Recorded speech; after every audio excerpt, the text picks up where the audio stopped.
우리가 이제 뉴스를 보다 보면 이런 경우가 있죠. 어떤 뉴스가 있냐면 제가 가끔가다 보는 뉴스입니다. 이제 뭐 항상 흔히 있는 일은 아니지만 가끔가다 이제 공중 화장실에 어린아이 신생아죠. 신생아가 유기되어지고 한마디로 버려진 거죠. 버려지고 그 신생아가 그렇게 버려져서 죽었다라는 얘기를 우리가 가끔가다 신문지상이나 뉴스를 통해서 들을 때가 있습니다.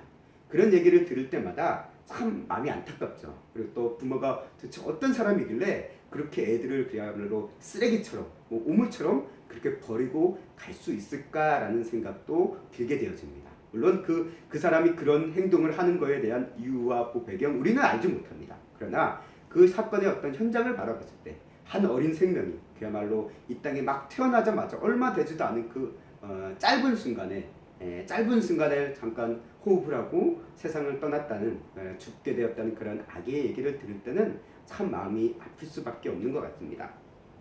그래서 이런 안타까운 아기의 죽임을 막기 위해서 어떤 교회라든가 주로 지금 교회를 통해서 이제 이루어지는 경우가 많다라고 얘기를 하는데 베이비박스라는 게 있다는 거죠. 그래서 베이비박스가 뭡니까? 이렇게 아이들 본인 이제 부모가 이 애를 감당할 수 없을 때 그 태어난 아이를 이제 버릴 수는 없고 죽일 수는 없고 하니까 그런 베이비박스에 이렇게 넣어서 좀 키워달라 또는 내가 어떻게든 이 아이를 키울 수 있는 여건을 만들어서 돌아오겠습니다라고 이렇게 맡기는 그런 의도의 그런 베이비박스가 있다라는 얘기를 제가 이제 뉴스를 통해서 어떤 기사를 통해서 본 적이 있습니다.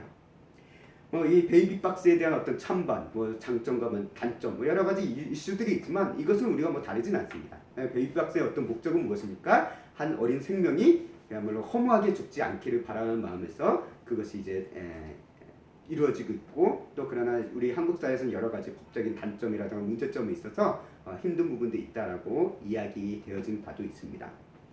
또 얼마 전에 이제 보니까 이런 프로가 있더라고요. 고딩 엄빠라는 TV 프로그램이 있더라고요. 저는 이제 그것을 본 적은 없습니다. 지나가다가 이제 살짝 지나가면서 본 정도밖에 안 되기 때문에 대략적인 이제 그래서 고딩 엄빠가 어떤 것이냐라고 이제 제가 인터넷을 통해서 한번 검색해봤습니다. 그래서 그 기획 의도가 뭐냐라고 해서 결국 그 의미를 봤다 한 청소년들이죠. 아직 본인들도 보살핌을 받아야 되고 부모의 도움을 받으며 자라야 될 그런 청소년들이 아이를 낳아 키우게 되어지는 그런 상황에 대해서 이야기하는 일종의 관찰 예능이죠. 다큐멘터리는 아닙니다. 예능이다 보니까 여러 가지 말도 있고 문제점도 많다라고 이제 이야기하는데요.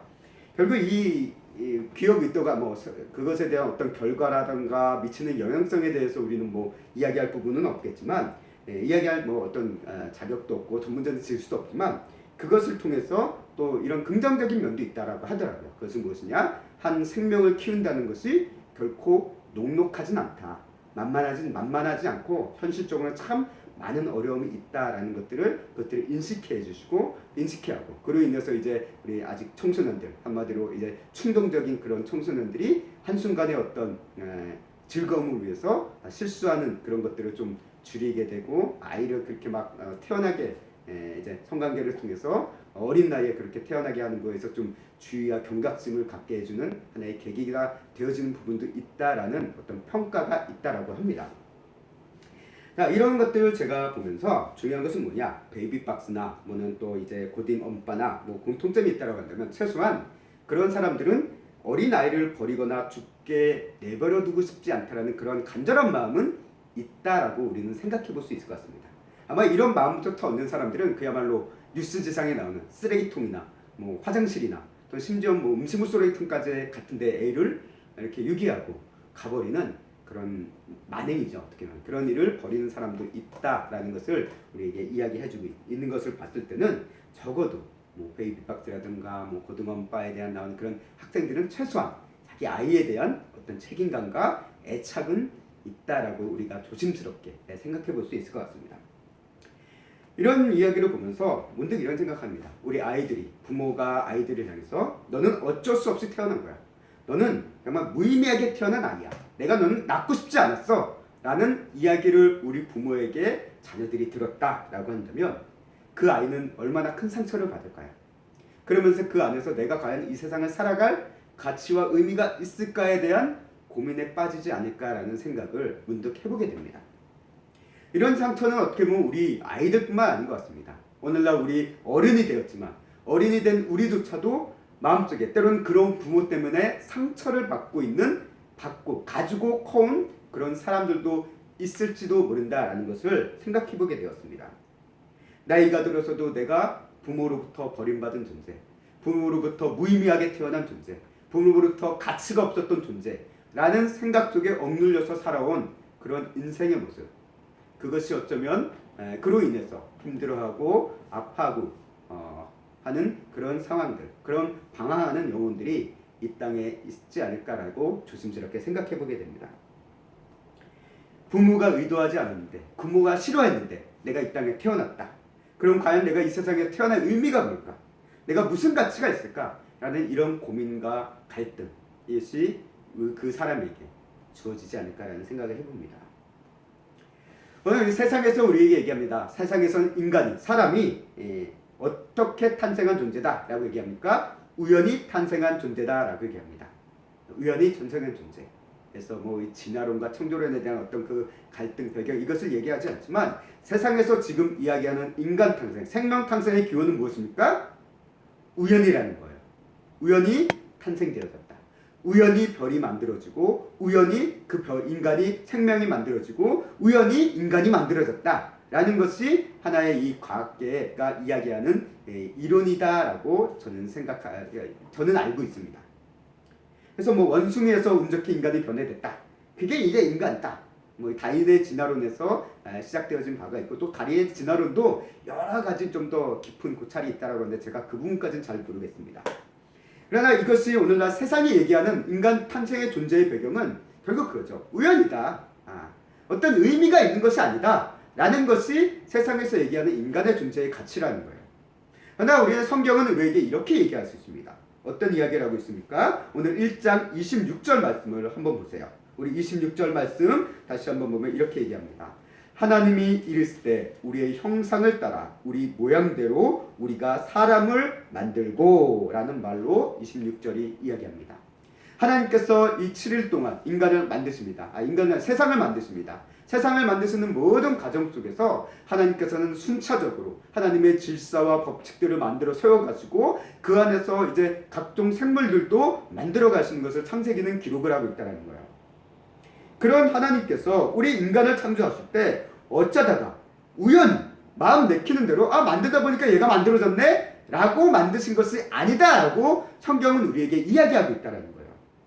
야, 내가 세상을 만들다 보니까 심심해서 이 세상에 뭔가를 채우다 보니까 너희 사람이란 것도 만들어졌어. 어쩔 수 없이 만들었으니까 내가 이제 죽일 수는 없고 부술 수 없으니까 니네 살도록 내버려 둔 거야 라는 것이 하나님의 뜻이 아니다라는 거예요.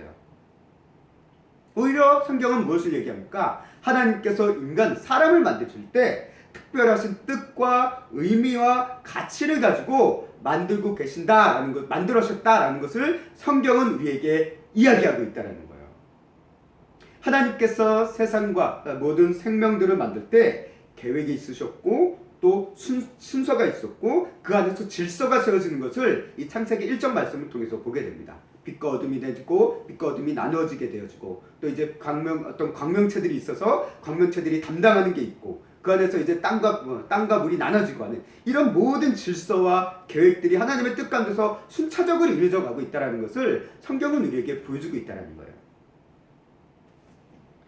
그런 과정 가운데 마지막 6일째 되는 날 하나님께서 이 사람을 만드시는 순간에서도 마찬가지로 계획과 순서와 질서 속에서 만드셨는데 그 어느 때보다 더 큰 의미와 가치를 그곳에 두고 있다는 것을 오늘 말씀은 우리에게 이야기하고 있습니다.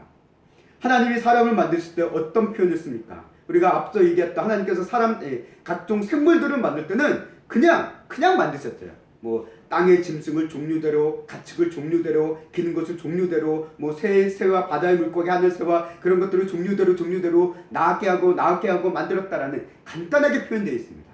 그러나 사람을 만드실 때만큼은 하나님께서 어떻게 이야기를 하고 있습니까? 오늘 말씀 26절 읽은 말씀이죠. 우리의 형상을 따라 우리의 모양대로 우리가 사람을 만들자라고 얘기하고 있습니다. 우리의 형상을 따라 우리의 모양대로 라는 표현이 성경에 기록되어 있다는 거예요. 이 영어 성경으로 이 말씀을 우리가 보면 우리의 형상이란 말은 our likeness라는 말을 쓰고 있습니다. 하나님을 닮은 주님의 모습, 닮은 모습, 그것이라는 거예요. 그리고 우리의 모양이라는 것은 our image입니다. 이미지.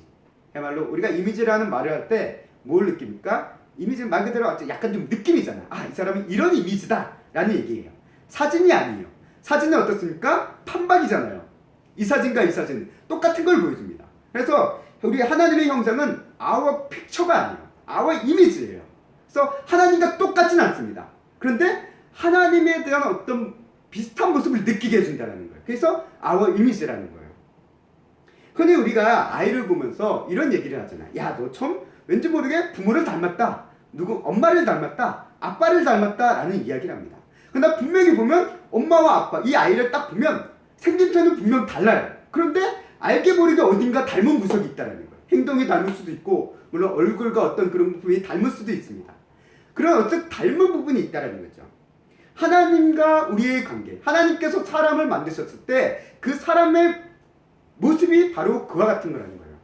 우리의 모습, 실제 우리의 모습, 여자와 남자의 모습, 뭐 백인과 흑인과 황인종의 모습, 어떤 키와 뭐 이런 외형적인 모습이 아니라 우리 사람을 딱 봤을 때 왠지 모르게 하나님에 대한 뭔가가 느껴진다라는 거예요. 느껴진다. 그런 이미지가 있다라는 것이죠.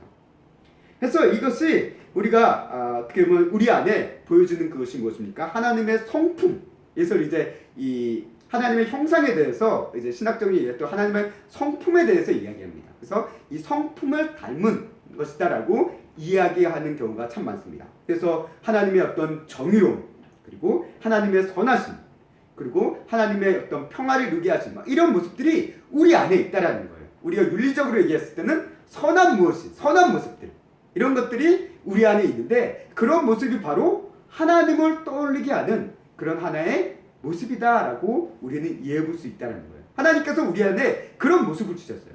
그래서 이 땅을 살아가는 사람들 속에서도 비록 하나님을 알지 못하지만 그 사람들 안에는 뭐가 있습니까? 뭔가 선함을 추구하는 모습이 있어요. 이 세상에 어떤 정의로운 모습이 있기를 바라는 그런 모습이 있어요. 또 화평을 이루고자 하는 그런 모습이 있습니다. 물론 사람에 따라서 뭐 아주 악독해가지고 막 그런 사람도 있지만 보편적인 모습을 봤을 때 그런 모습들, 선함과 화평과 어떤 정의로움을 추구하는 그런 모습들이 인간의 마음속에 있다라는 것을 우리는 부인할 수 없고, 그것이 어디서부터 왔느냐? 바로 하나님의 형상에 따라 지음받은 우리의 모양이 하나님의 모양대로 지음받았기 때문에 우리 안에 그런 것이 있다라고 우리는 성경을 통해서 보게 된다는 것입니다. 그렇기 때문에 저와 여러분들 한 사람 한 사람들은 하나님 앞에서 하나님께서 어떤 존재로서 지었냐? 바로 귀한 존재로 지었다는 거예요. 하나님이라는 그 귀한 존재를 닮은 존재니까 얼마나 귀하겠습니까? 우리가 지금 요 위에 우리 북쪽당에 있는 김정은의 둘째 짤도 그거 하나만으로도 그 북한 사람들이 넙죽넙죽하면서 고귀한 존재라고 막 그러잖아요. 김정일이라는 독재자의 그 악한 독재자의 딸조차도 그 북한 사회에서는 귀한 존재라고 인정을 받는데, 하나님의 닮은 귀한 존재로서 지음받은 인간은 과연 얼마나 귀할까요? 그것이 성경이 얘기하는 우리 인간에 대한 가치라는 거예요. 의미라는 것입니다. 우리 인간은 하나님께서 우리를 자신을 닮은 자로서 우리 사람을 만드셨기 때문에 우리 인간은 무가치한 존재가 아니라, 우연히 생각하는 존재가 아니라 하나님을 닮아가도록 또 닮도록 살아가는 그런 존재다라고 하나님께서는 처음에 그렇게 지으셨다라는 것입니다. 누군가는 부모에게 너는 필요 없는 존재, 어쩔 수 없어 나은 존재라고 들을 수 있지만, 하나님께서는 그렇게 여겨지고 있는 그 사람들조차도 하나님의 뜻에 따라 창조되고 태어난 존재다라는 것을 성경은 우리에게 명명백백하게 이야기하고 있다는 거예요. 그 사람의 배경과 어떤 상황, 부모와 사이가 바라는 그런 것들을 떠나, 그런 것들은 하나님 앞에서는 의미가 없어요. 하나님은 너가 나의 형상을 닮은 존재로 내가 지은 사람이기 때문에 너는 나에게 귀한 존재다라고 하나님께서는 성경을 통해서 우리에게 선언하고 계신다는 것이죠. 자, 뿐만 아니라 하나님이 이렇게 사람을 만드심에 있어서 단순히 하나님의 형상을 따라 만드신 것으로 끝이 아니라 또한 살아가는 목적도 주셨다는 거예요. 그 목적이 무엇일까요? 26절 후반부를 보면 이렇게 이야기를 하고 있습니다. 26절 후반부, 또 이거 제가 읽겠습니다. 그들로 바다의 물고기와 하늘의 새와 가축과 온 땅과 땅에 기는 모든 것을 다스리게 하자 하시고 아멘. 자, 하나님께서는 사람에게 뭘 주셨냐면 하나님 자신이 해야 될 하시는 일에 대한 통치권에 대한 대리권을 주셨다는 거예요. 성경은 세상의 모든 우주의 질서, 창조의 모든 것들은, 우주 만물은 하나님의 섭리, 다시 말해 하나님의 통치 아래 있다라고 성경은 이야기를 합니다. 하나님께서 세상의 모든 것을 다스리는 거예요. 우주와 모든 것들을, 그런 것들을 계획하신가 인도하신가 이뤄가신 것을 모두 하나님의 섭리 안에 있고 하나님께서 다스리고 계신다라고 얘기하고 있어요. 지금도 하나님께서 다스리고 있는데 굳이 하나님께서 인간에게 대리권을 주셨다는 거예요. 하나님이 지금도 대리권 없이 계속 다스릴 수 있어요. 그럼에도 불구하고 하나님께서는 인간을 창조하신 다음에 그에게 뭘 주셨습니까? 세상의 모든 것들을 다스릴 수 있는 권한을, 대리권을 주셨다는 거예요. 대리권을. 그리고 하나님께서 이 하나님의 다스림 속에서는 항상 뭐가 이루어지냐? 모든 것이 아름답고 질서가 있다는 거예요. 이게 하나님의 다스림의 특징입니다. 마찬가지로 우리 인간 역시 이런 하나님의 다스림, 통치의 영역을 대리권을 받은 인간, 우리 역시 하나님을 닮도록 지음받은 그 존재로서의 가치가 본래 모습대로 유지하고 있었다면 이 세상은 이런 하나님의 통치 원리 그대로 아름답고 질서 있게 다스려져 가는 것은 분명한 사실이었다는 거예요. 근데 그것이 깨진 이유가 있죠.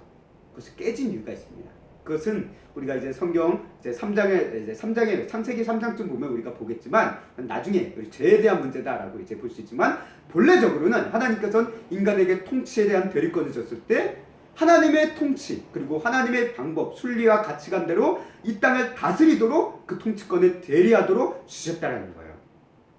근데 이런 다스림을 옳지 못한 관점, 어떻게 보면 인간의 어떤 죄와 욕심의 관점에서 이것을 해석하다 보니까 어떤 일이 벌어집니까? 어떤 노예라든가 또 식민지 활동이라든가 이런 것들이 이루어지는데 사용하는 근거로서 이런 말씀을 잘못 했던 우리의 역사가 있다는 것이죠.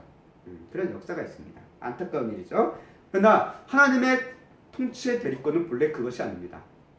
빼앗고 죽이고 누군가를 노예 삼기 위한 것이 아니라 하나님의 질서가 아름답게 유지되어질 수 있도록 하나님의 나라가 아름답게 가꿔갈 수 있도록 하나님께서는 본래 통치권을 주셨다는 거예요. 우리 가정도 마찬가지인 것 같습니다. 우리 가정과 사회에서도 이것이 이런 원리가 있다는 거예요. 우리 가정 안에도 다스림이 잘못되어질 때 우리 가정과 사회에 참 문제가 많습니다. 우리 가정을 다스리는 주체가 누굽니까? 주로 대체적으로 부모죠.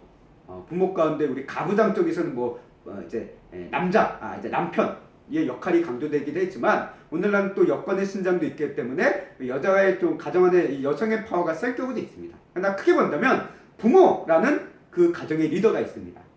근데 이 부모라는 역할이 강압과 위협과 어떤 권위의식으로 이루어질 때 그 가정은 정말 갈등이 있고 어려움이 있고 다툼이 있고 문제가 일어나는 그런 가정으로 치닫을 때가 참 많은 것 같습니다.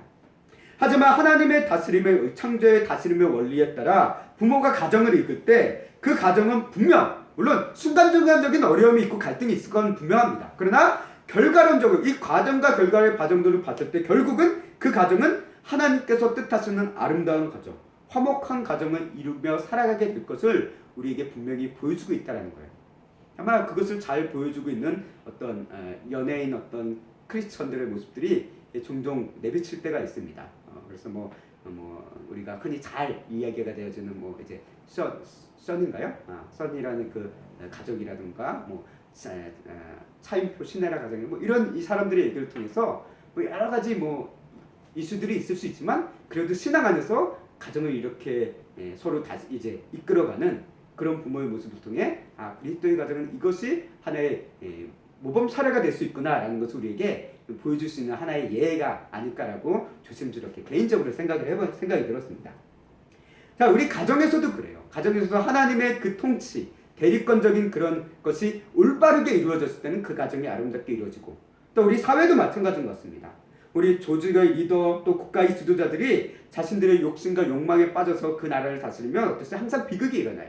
그러나 이 하나님의 다스림의 원리들이 그들이 따른다라고 한다면 물론 그 가정 가운데 부딪힘과 갈등과 어려움이 있지만 지금보다는 더 나은 사회, 하나님께서 원하시던 그 아름다운 세상의 모습들을 일부라도 회복하고 이루어갈 수 있다는 것을 우리 믿고 또 역사가 그것을 우리에게 또한 보여주고 있다는 거예요. 그래서 뭐 노예 해방이라든가 뭐 여러 가지 인종 차별이라든가 뭐 이런 여권 신장이라든가 뭐 이런 것들이 이루어진 거잖아요. 그런 것들이 이루어졌던 것을 통해서 비록 하나님의 본래 만드신 원래의 모습보다 한참 못 미치지만 그래도 과거의 모습보다는 조금 더 나은 그런 모습들이 이런 하나님의 통치의 원리를 가진 사람들을 통해서 일이 조금씩이나마 이루어졌다는 것을 우리는 부인할 수 없다라고 저는 생각이 됩니다.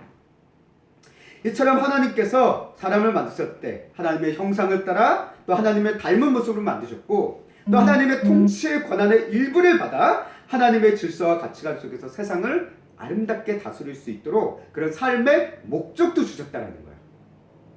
근데 이게 하나님이 창조하실 때 인간에게 주신 그것이 모든 것일까요? 하나가 더 있어요.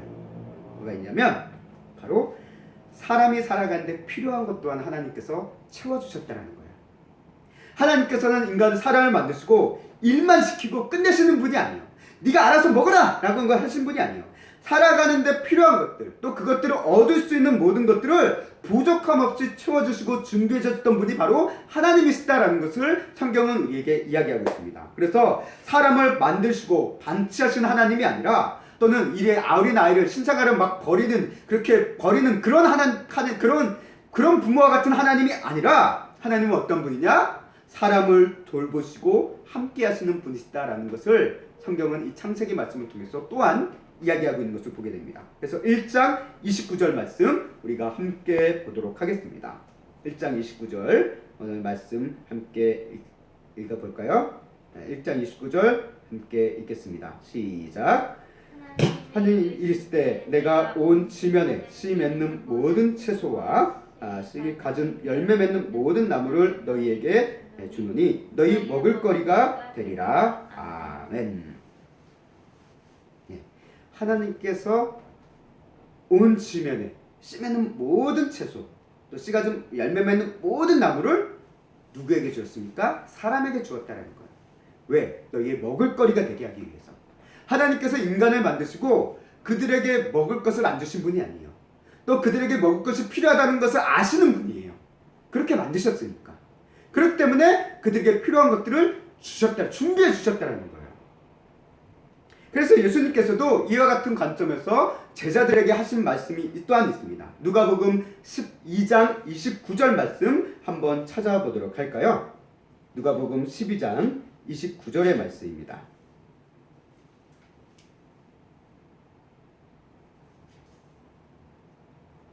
누가복음 12장 29절 말씀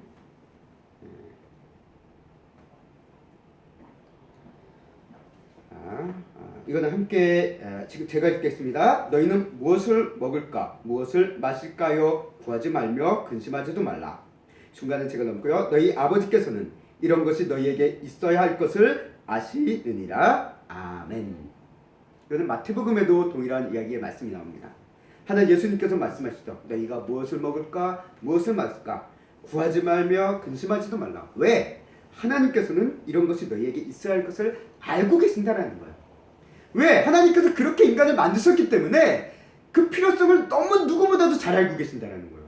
그래서 이 인간을 만드셨을 때 사람을 만들 때 하나님께서 그 사람을 창조하시고 그에게 무엇을 주시냐? 먹을거리를 충분히 얻을 수 있는 먹을거리를 주셨다라는 겁니다. 하나님이 이렇게 사람의 생존과 또 생활을 위해 필요한 것들을 아시는 분이고 또 이것을 충분히 채워주실 수 있는 분이시기에 그를 또한 준비해 주시고 또 얻을 수 있도록 마련해 주신 분이 바로 하나님이시다라는 것을 오늘 창세기 말씀이 얘기합니다. 이렇게 창세기 1장 말씀은 하나님께서 창조하신 사람은 바로 이와 같은 존재라는 거예요. 하나님이 이렇게 사람을 아름답고 귀한 존재로서 만드셨다라고 얘기합니다. 그래서 31절 마지막 말씀에 보면 하나님이 지으신 그 모든 것을 보시니 심히 좋았다라고 얘기합니다. 심히 좋았다. 우리가 앞서 나왔던 5일째까지의 나를 말을 보면 그냥 좋았다라고 얘기하지만 6절에서만 특별히 심히 좋았다라는 말씀을 하고 계십니다. 물론 이게 사람에게만 포함된 부분은 아니겠지만 그래도 중심되어지는 부분이 사람을 향한 평가다라는 것을 우리는 느낄 수 있다라는 것이죠. 오늘 이 자리에 함께한 저와 여러분도 마찬가지라는 것입니다. 비록 하나님께서 오늘 창세기 1장 말씀처럼 아담과 하와처럼 직접 만드시고 창조의 어떤 첫 창조물로서 만드신 그런 존재는 아니에요.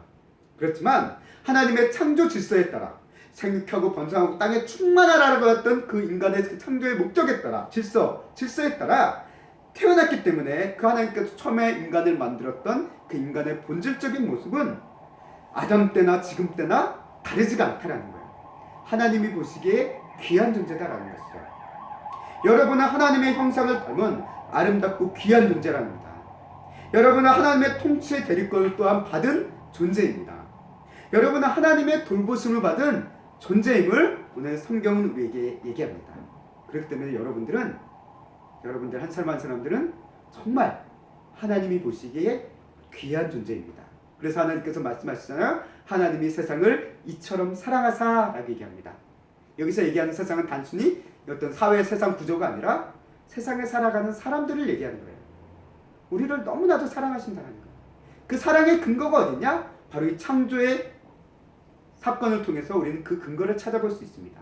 하나님을 닮은 존재로서 본래 만드셨기 때문에 너무나도 귀하고 너무나도 아름답고 또 귀한 일을 함께 해나갈 수 있는 존재로서 또 그를 위해서 정말 귀한 존재가 잘 자랄 수 있도록 잘 살아갈 수 있도록 좋은 것들을 준비한 그 하나님의 사랑을 오늘 창세기 1장 말씀을 통해서 우리는 다시 한번 또 묵상하며 또 발견하게 됩니다.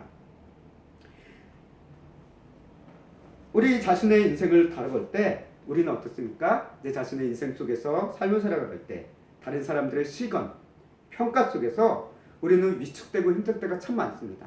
저도 그랬어요. 때는 다른 사람의 시선과 평가는 없다 하더라도 내 스스로 내리는 평가가 있어요. 그것 때문에 내 자신이 참 무력해 보이고 무가치해 보이고 무의미해 보인다라고 느껴지는 순간들이 때때로 우리에게 있다라는 것이죠. 심지어 때로는 가까운 가족이나 친구들에게조차도 무시받고 인정받지 못하는 그런 힘겨운상황에 빠져 있을 때도 있고 내 자신이 자책감에 빠져서 정말 깊은 동굴 속에 그냥 꾹꾹꾹 눌러박힌 그런 힘겨운 그야말로 우울감에 빠져 있는 그런 우리의 모습을 발견할 때가 있습니다. 내가 왜 살지?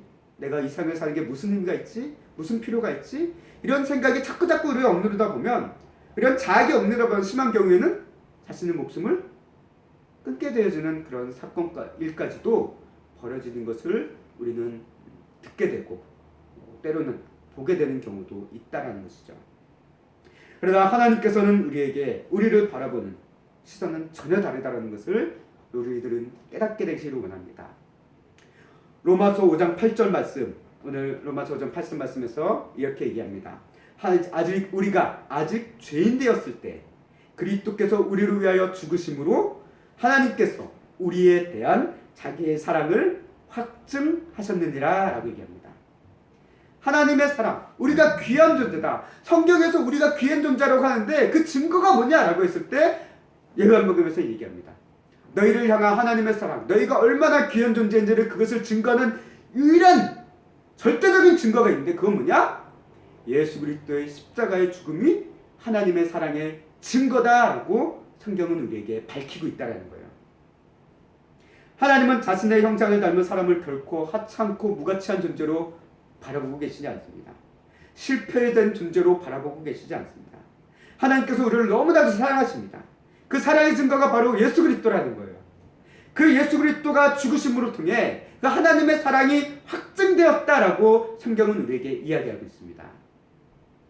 그리고 이제 성탄절이 다가오고 있는데 그 예수님의 탄생이 바로 하나님의 사랑의 시작점이다라는 것을 구체화된 시작점이다라고 하는 것을 성경은 우리에게 또한 이야기하고 있습니다.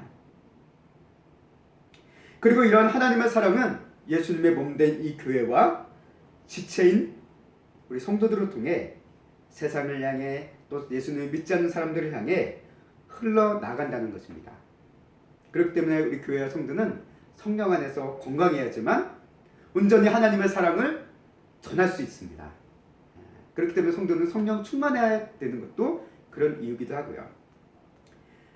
오늘 이 시간 우리 세움교회와 성도들을 통해서 하나님의 사랑을 느끼지 못하고 살아가는 이들이 하나님의 사랑을 느낄 수 있도록 또 세상 속에서 우리가 행동하며 살아갈 수 있게 되기를 주님의 이름으로 간절히 소망합니다.